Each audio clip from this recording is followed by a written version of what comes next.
Baik, cukup menarik dengan package program berkenaan ya, pameran kereta dan juga diorama miniatur. Jadi ini khusus kepada kaum lelaki lah ya, minat bisnis ya, untuk hobi lah untuk mereka mengisi masa mereka. Dan sudah setentunya ia berkaitan juga dengan ciri-ciri fotografi ataupun videografi, bagaimana cara seseorang itu untuk membuat konten agar ianya lebih lagi meriah, hingga kan rugi rasanya indah hadir ke tempat pameran ataupun juga diorama militer berkenaan. Baik, menyentuh tentang videografi ini juga ataupun konten-konten dalam media sosial ini, kita bawakan bersama Auda ya pada pagi ini. Alhamdulillah, itu Yang Mulia Tuan Muhammad Khawi bin Marisan bersama untuk mengongsikan asas video konten dalam media sosial. Assalamualaikum Tuan. Assalamualaikum. Apa khabar Tuan? Alhamdulillah, thank you. Alhamdulillah. Baik, ini berkaitan dengan asas video konten lah ya. Memang semua orang, pada ketika ini, indah kiralah peringkat dewasa yang sudah ataupun veteran ataupun juga kanak-kanak pun zaman sekarang ni tahu ni membuat konten. Betul. Malah kadang-kadang membuatkan kita ni iri hati juga, mengapa macam lawa konten sedia ni macam tu Pak. Jadi mungkin dengan lebih lanjut bersama kita serahkan bersama dengan Tuan Muhammad Khawi mengungsikan sedikit tajuk kita ni pada hari ini, sedikit mukadimah. Baik, asas membuat video konten di dalam social media. Jadinya kalau ikut peredaran zaman, apabila orang macam saya ada background dari perniagaan, guru saya ada cakap, kalau bis kita ingin meningkatkan perniagaan ke lebih level up-nya orang, mesti fokus dalam video. Kenapa video? Sebab video ni ia penuh dengan emosi. Ia ada emosinya sendiri. Apabila orang yang bercakap dengan latar belakang muzik, ia akan membuat orang lebih terperangkap kata orang. Jadinya dulu apabila video masuk dalam bisnes, sekarang ia sudah berbeza. Ia sudah menjadi trend, menjadi asasi macam tu, macam nasi kata orang, asasi. Macam even umur kanak-kanak yang berbelasan tahun sudah pandai membuat video. Kadang-kadang mereka berjalan pun siap dengan live lagi. Betul. Mengelahi studio lah. Betul. Kadang-kadang dengan hingga kan kita ni tertanya-tanya juga menggunakan gadget apa bis dia ni, hingga kan kualiti-kualitinya memang menarik juga. Memang menarik. Dan sudah tentunya kita ni di negara Brunei Darussalam indah ketinggalan dengan penghasilan video-video konten berkenaan. Jadi mungkin sedikit dikongsikan sejarah ataupun juga latar belakang pada Tuan sendirilah berkaitan dengan media sosial ataupun video konten ini Tuan. Baik, so macam saya cakap tadi, asalnya ia cuma untuk mengembangkan saya punya side business kata orang lah, bisnes sampingan. Waktu tu saya cuma mengarahkan pekerja untuk buat video. Lama-lama sudah sampai waktu COVID kata orang. Pada tahun 2021-2022 semua orang macam sudah di rumah, work from home kata orang. Bila orang di rumah, orang lebih ramai fokus dengan gadget mereka. Betul. More time spend arah screen. Jadinya bila ramai orang melihat screen, apa kata saya jadi penerbit kata orang. Penerbit saya sendiri. Pembikinan videonya tu lagi. Mungkin cabarannya di sana juga macam kalau saya buat channel saya sendiri, page saya sendiri, macam saya juga director, saya juga tukang buat skrip, saya juga tukang ambil video. Mungkin ia sedikit mencabarlah, tapi itulah keindahannya sebenarnya, yang sioknya kata orang. Baik, begitulah bila adanya pengalaman-pengalaman ini, malah juga memang mudah je untuk kita ni mendapatkan contoh video-video ataupun bagaimana seseorang itu menghasilkan karya-karyanya. Jadi mungkin dapat dikongsikan juga berkaitan dengan kebiasaannya daripada Tuan Khawi sendiri, pengisian yang sering dimuatkan ataupun dihasilkan. Apabila saya membuat saya punya channel tu, saya memakan masa yang lama untuk fikir. Mana fikir nama channel, apa patut saya buat Adakah patut buat nama sendiri? Buat nama apakah? Nama brand kah? Banyak, tukar-tukar nama. Kemudian, apakah konten yang akan dihasilkan? Adakah konten mengikut trend? Adakah konten permainan? Adakah konten my lifestyle kata orang? Ia memakan masa yang lama. Jadinya, ini yang membuat saya lambatlah sedikit. Jadinya, dari sana saya sudah jumpa dalam terma ia kena panggil niche. Niche itu artinya apakah apakah objektif konten bis kita itulah. So di sana saya sudah fikir, saya akan hasilkan konten tips productivity dan personal finance, maksudnya kewangan persendirian lah.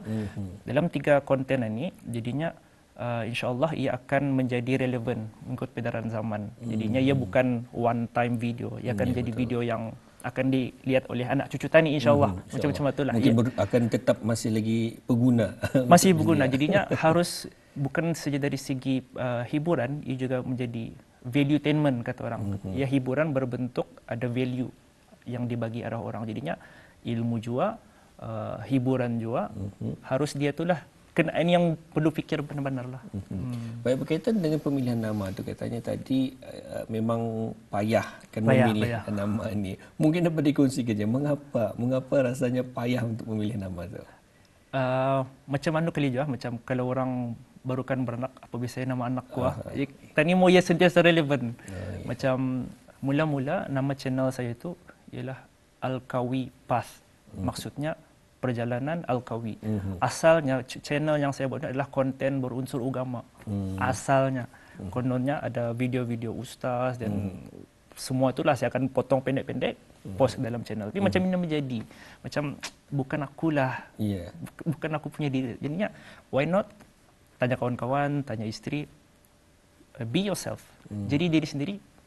Jadi Kawi Marisan Official nama channel tu. Terus masukkan saya lah konten-konten yang saya rasa relevan dengan diri saya. Jadinya penting untuk jadi diri sendirilah apabila buat konten. Betul. Bukan jadi macam orang lain. Betul. Jangan kan ikut-ikut semua kan. Betul. Bila apa trendnya hi guys tu semua manjang. Geng semua manjang. Betul. Ini mungkin itulah antara tips yang dapat dikongsikan ya pada hari ini asas video kontennya. Baik, menyentuh tentang proses dalam untuk kita ni menghasilkan video tu. Yang pertama memanglah mencari apa konten yang akan diisikan. Kemudian bagaimana? Maksudnya macam mana? Kemudian bila kita mendapat satu sudah konten, okey, saya akan mengongsi tentang sesuatu ini. Okey. Seterusnya bagaimana? Apakah akan mungkin dibuat research kajian atau sebagainya? Macam saya sendiri, saya ada laptop saya akan buka satu, kena panggil note lah di sana. Saya ada yang pertama kali saya akan buat title, tajuk untuk video konten tu. Kemudian setiap video tu akan berkait dengan video yang lain. Ia macam series. Macam kalau kita lihat drama, kita kena pastikan episod 1 berkaitan dengan episod 2. Betul. So kena fikir lebih jauh sikit lah. Mungkin satu video ni 10 episod. Episod pertama, contohnya masak nasi goreng. Contoh. Episod kedua, nasi goreng ikan bilis. Harus berkaitan. Kena fikir awal. Bila ada tajuk, baru buat skrip. Bila buat skrip, baru buat orang panggil B-roll. B-roll ni maksudnya video asal ada in between macam iklan. Tapi suara masih bercakap. Kena ada komponen-komponen itulah. Ini yang memulakan research juga lah. Lepas skrip, video, kemudian editing lagi. Editing satu hal lagi. Ia memakan masa yang lama. Betul. Tapi kalau sudah minat, insyaAllah boleh buat. Berkaitan dengan kajian terlebih dahulu, berapa lama ia memakan masa? Penting, macam saya cakap, penting untuk tahu objektif awal. Kalau sudah tahu, senang dibuat. Macam kalau kita akan buat pasal kewangan, kita sudah tahu apa akan dikongsi dengan orang. Penghasilan konten ini harus juga selari dengan kita ni punya audience. Apa yang mereka indah faham. Yang penting untuk kita ni selesaikan masalah dia orang lah. Bila tadi selesaikan masalah dia orang, confirm dia orang akan lihat, insyaAllah. Macam tu. Baik, begitulah juga telah pun dikongsikan kepada audiens. Memang yang memayahkan kita ni ataupun melambatkan kita ni cumalah editing tadi. Mungkin berkaitan ada yang menggunakan grafik, ada yang menggunakan animasi dan sebagainya. Itu mungkin akan lebih memakan masa yang lama. Baik, menyentuh tentang asas video konten ini dalam media sosial. Kita ni kebiasaannya menggunakan kamera. Jadi walhal kamera sekarang ini memang dapat dinafikan. Telefon sendiri pun canggih. Jadi mungkin bagi Tuan Kawi sendiri, apakah yang sesuai ataupun kebiasaan digunakan? Kalau saya sendiri, saya cuma guna phone saja. Phone saja. Semua projek, semua phone, editing guna phone, skrip guna phone, mikrofon, connect ke telefon. Mikrofon pun yang berbayar berapa ringgit saja berjual tu. Kemudian ada stand tripod kecil. Yang saya gunakanlah untuk menghasilkan video konten. Kadang-kadang orang cakap, Kawi macam mana you buat video ni? Perlu kamera yang mahal kan? Tidak perlu sebenarnya.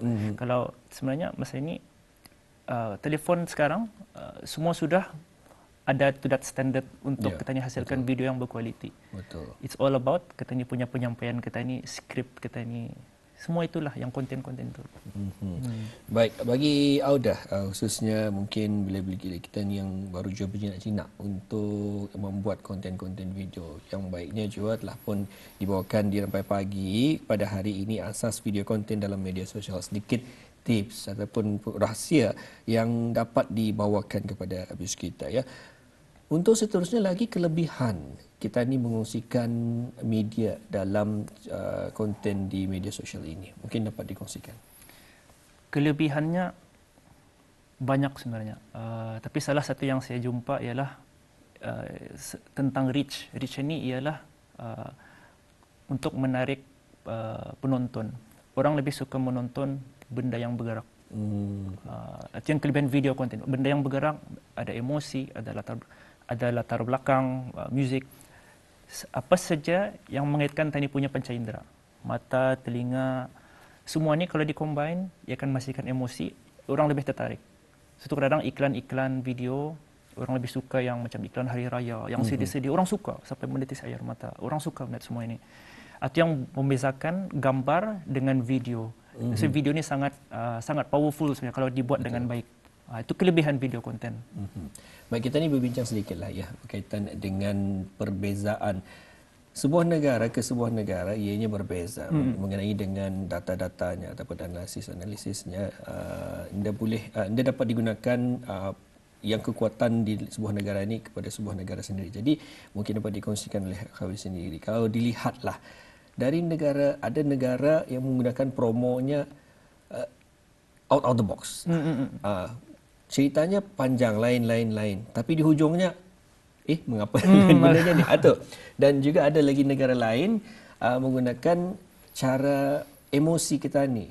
Hinggakan kadang-kadang suatu perkara yang di luar logik akal pun boleh terjadi, kereta terbang lah, apa sebagainya. Betul. Jadi, kalau di negara Brunei Darussalam sendiri, dari Khawi sendiri, adakah konten-konten sedemikian boleh juga digunakan pakai ataupun ia adalah satu dikatakan tabu gitu ataupun satu yang memang akan ditolak terus? Sebenarnya ikut penonton masa ini India jauh beza sebenarnya.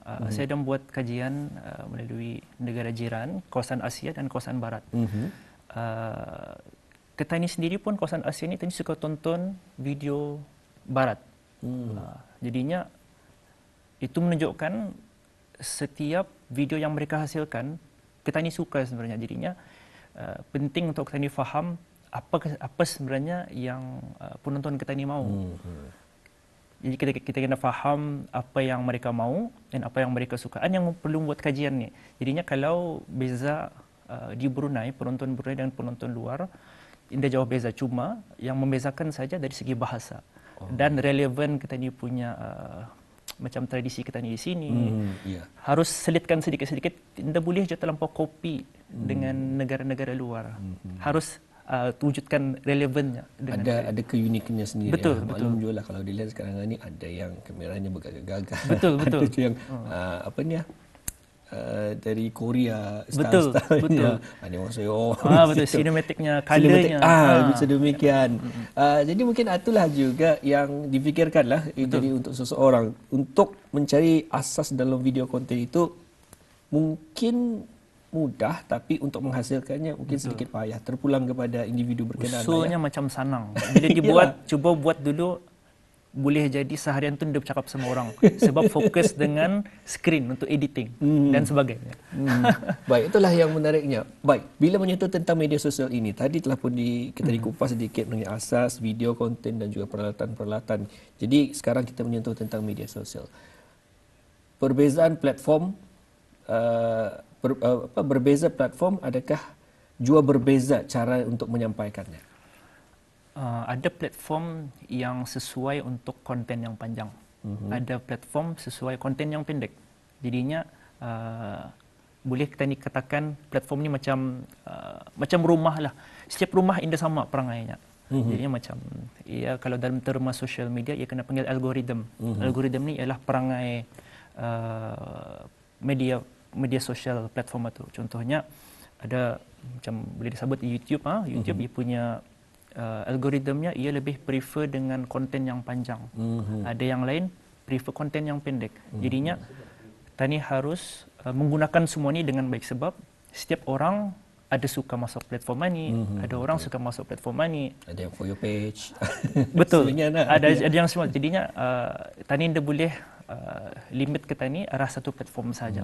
Sebab lebih-lebih lagi Brunei, kalau kita ingin fokus arah penonton Brunei ni cuma 400 lebih ribu saja penduduk.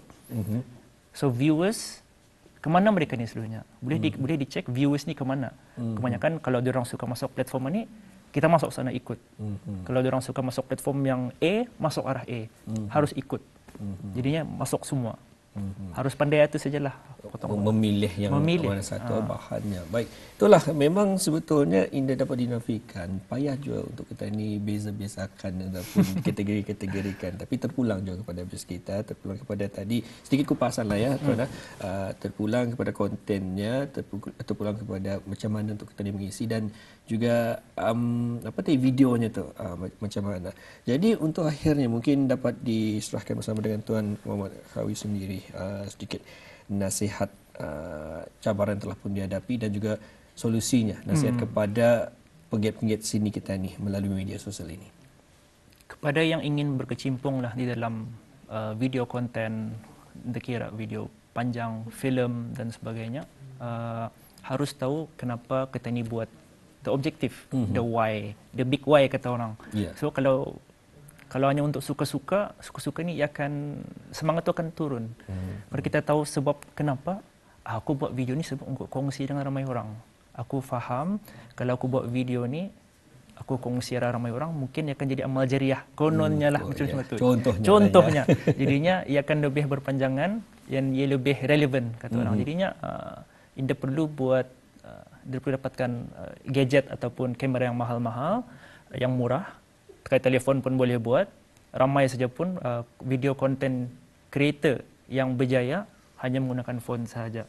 Jadinya jangan tangguh. Kalau ingin start, mulakan awal, mulakan belajar, buat research dan terus buat. Jangan banyak fikir. Nanti saja fikir, buat terus. Baik. Itulah antara kata-kata usaha yang menarik kepada BIS kita. Usaha untuk BIS kita menarik lagi, mengikuti menjadi seorang video konten lah ya, video creator dalam media sosial ini. Dan mungkin yang terakhirnya lagi, apa yang penting untuk seseorang itu dalam bertahan dalam dunia cyber ni? Berani, ia mesti berani. Sebab melihat kamera ni satu hal lagi. Ada ramai orang yang selesa melihat kamera macam bila ia rekod dirinya, lain jusul kau ni. Lain suara kau tu. Lain jusulnya mana kau lihat ni. Memang atau secara pribadi pernah merasa aku nak melihat diriku dalam kamera. Tapi that's why berbalik semula objektif asal. Kenapa kau buat video ni dulu? Kenapa kau mau buat video ni? Kenapa kau ingin kongsi? Oh sebab aku ingin kongsi dengan ramai orang. Dah tu lupakan yang lain. Fokus arah objektif. Baik. Begitulah yang cukup menarik ya. Terima kasih juga kepada Tuan Muhammad Kawi kerana berkongsi sama untuk tajuk kita ni pada hari ini. Asas video konten dalam media sosial. Kepada BIS kita khususnya yang baru berjinak-jinak dalam membuat video konten di media sosial ini, semoga bermanfaat hendaknya pengongsian kita daripada Tuan Muhammad Kawi tadi. Sekali lagi terima kasih Tuan. Terima kasih. Assalamualaikum. Waalaikumsalam. Baik. Itulah yang kami bawakan bersama Auda untuk ruangan kita pada hari ini. Semoga bermanfaat juga pengisian kesemuanya bersama dengan rakan kita ya.